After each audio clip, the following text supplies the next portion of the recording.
अस्सलामुअलैकुम 9th class chemistry students. आज हम पेपर की प्रिपरेशन शुरू कर रहे हैं और हम फर्स्ट चैप्टर को देखेंगे, that is fundamentals of chemistry.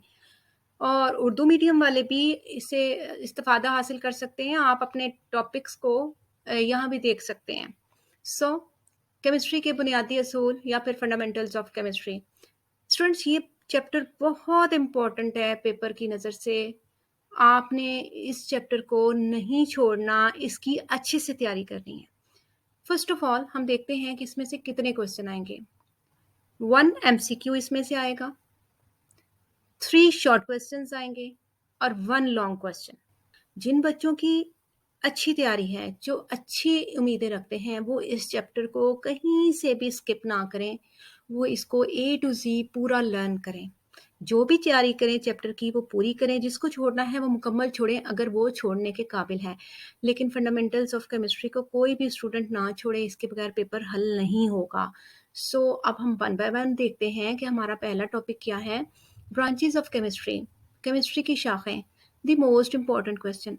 इसमें शॉर्ट क्वेश्चन भी आ जाता है एक और लॉन्ग भी अमूमन आ जाता है और कई दफ़ा ये दोनों इकट्ठे ही आते हैं। सो ब्रांचेस ऑफ केमिस्ट्री, जिन बच्चों को याद है उन्होंने पूरी को नहीं छोड़ना। जिनको नहीं आता वो इसे याद कर लें, अभी भी टाइम है आपके पास।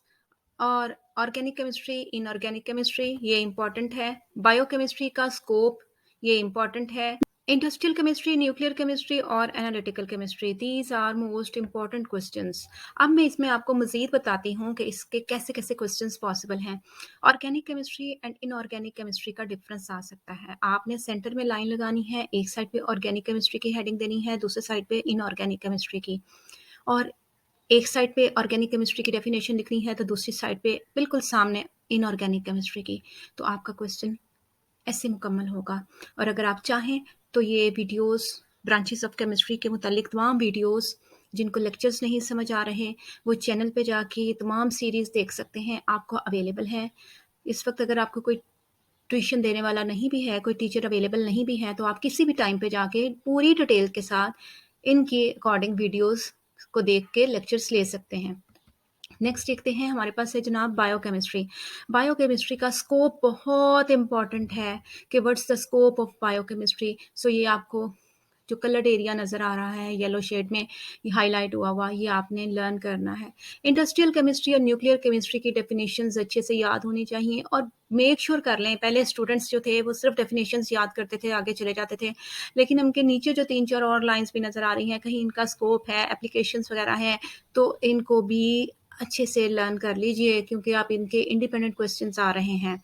नेक्स्ट आपने एनालिटिकल केमिस्ट्री को देखना है, इसको लर्न कर लें। और एक और अच्छा सा क्वेश्चन आ रहा है इसमें से, क्वालिटेटिव एंड क्वांटिटेटिव की डेफिनेशंस। सो ऐसे भी आ सकता है कि what's the difference between qualitative analysis and quantitative analysis. ये जो हाईलाइट में है आप इसे अपनी बुक पे नोट कर सकते हैं। ये क्वेश्चन छोड़ने वाले नहीं स्टूडेंट्स, ये सारे आपको चैनल पे हमारे मिल जाएंगे, आप इन्हें वहाँ से ले सकते हैं। एक और क्वेश्चन है जो बड़ा इंपॉर्टेंट है, पेज नंबर 2 के इंट्रोडक्शन में दिया गया है, जो कि है कि importance of chemistry, what is the role of chemistry in our daily life. तो ये भी मोस्ट इम्पॉर्टेंट है, माइट पॉसिबल ये इस वक्त आ जाए, इनको भी आप अच्छे से लर्न कर लीजिए। स्टूडेंट्स, जितने भी टेस्ट योर सेल्फ्स हैं, जितने भी डू टू नाउ है, वो सब आपको आने चाहिए। ये टेस्ट योर सेल्फ्स की ये जो भी है 1.1 वाला, इसमें ये आपके पास 5 एमसीक्यूज बन रहे हैं। एमसीक्यूज इन्हीं में से अमूमन आते हैं, सो इसको नहीं छोड़ना आपने। आगे हमारे पास आ जाती हैं जी बेसिक डेफिनेशंस। मैटर क्या है, इसकी डेफिनेशन लर्न कीजिए। मिक्सचर क्या है, इसकी डेफिनेशन लर्न कीजिए। और नीचे ये जो है आपके पास फिजिकल प्रॉपर्टीज और chemical properties, most important question है, what's the difference between physical properties and chemical properties. Line लगाइए, क्रॉस में लिखिए, आगे एक एक एग्जांपल दीजिए, योर क्वेश्चन हैज डन।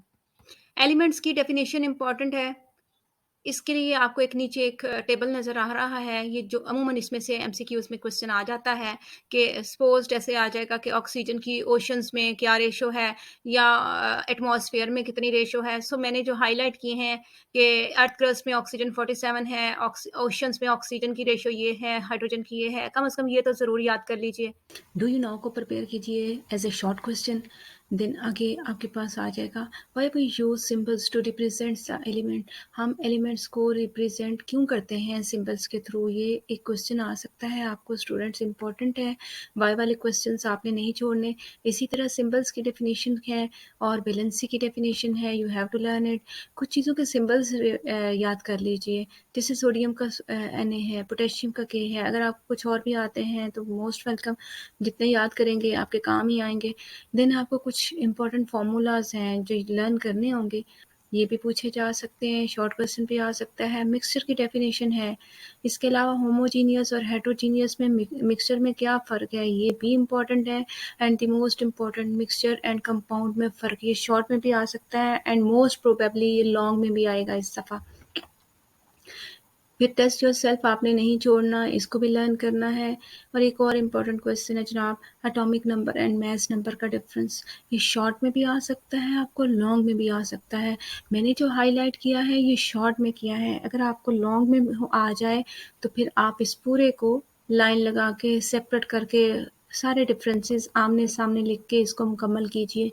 ये है आपका एटॉमिक मास कि आपके एटॉमिक मास क्या होगा, और ये जो टेबल है इसमें से भी किसी भी चीज़ का एटॉमिक नंबर या मास नंबर एग्जामिनर पूछ सकता है। एग्जाम्पल नंबर 1.1 बहुत इंपॉर्टेंट है, रिलेटिव एटॉमिक मास यूनिट जो हाईलाइटेड एरिया है शुड बी लर्न। खासकर लाहौर बोर्ड के स्टूडेंट्स, आप ये याद रखें कि इंशाल्लाह ये वाला क्वेश्चन जो है लॉन्ग क्वेश्चन के तौर पे आने के बहुत चांसेस हैं।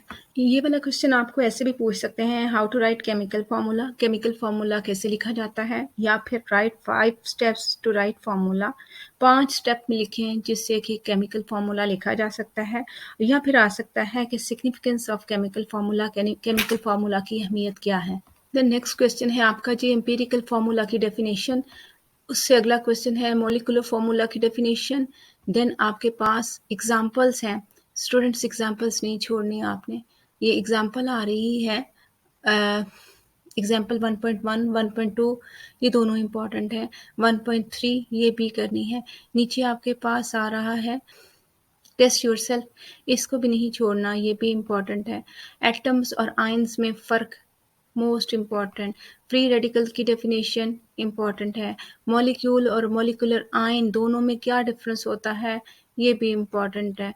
देन आपके पास आ रहा है टाइप्स ऑफ मॉलिक्यूल, इसको as a long question learn कीजिए। जब आप लॉन्ग लर्न कर लेंगे तो उसके अंदर भी बहुत सारे शॉर्ट क्वेश्चंस बन जाते हैं, जैसे मोनोटॉमिक मॉलिक्यूल क्या है, डायटॉमिक मॉलिक्यूल क्या है, इनमें डिफरेंस आ सकता है। What's the difference between monoatomic and diatomic molecule, what's the difference between diatomic and polyatomic molecule या ट्राइएटॉमिक मॉलिक्यूल, ये सारे 4 तरह की किस्में हैं।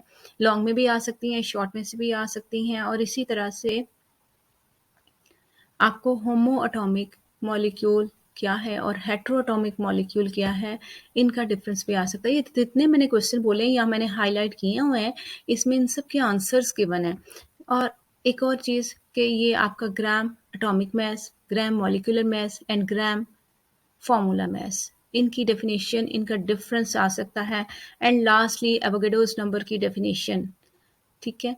और क्या हमने याद रखना है, टेस्ट योरसेल्फ सारे करने हैं, डू यू नो सारे करने हैं, एक्सरसाइज के क्वेश्चन ज़रूर देखने हैं जिनके आंसर्स इन्हीं में मौजूद हैं लेकिन थोड़े से ट्विस्टेड हैं।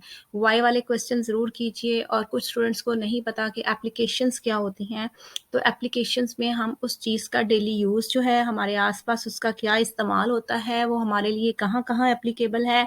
एप्लीकेशंस मीन्स कि वो चीज़ कहाँ अप्लाई होती है, ठीक है। जैसे मैंने शुरू में आपको एक क्वेश्चन दिखवाया है कि डेली लाइफ में यूज़ लिखें केमिस्ट्री का, तो वो एप्लीकेशन ही है।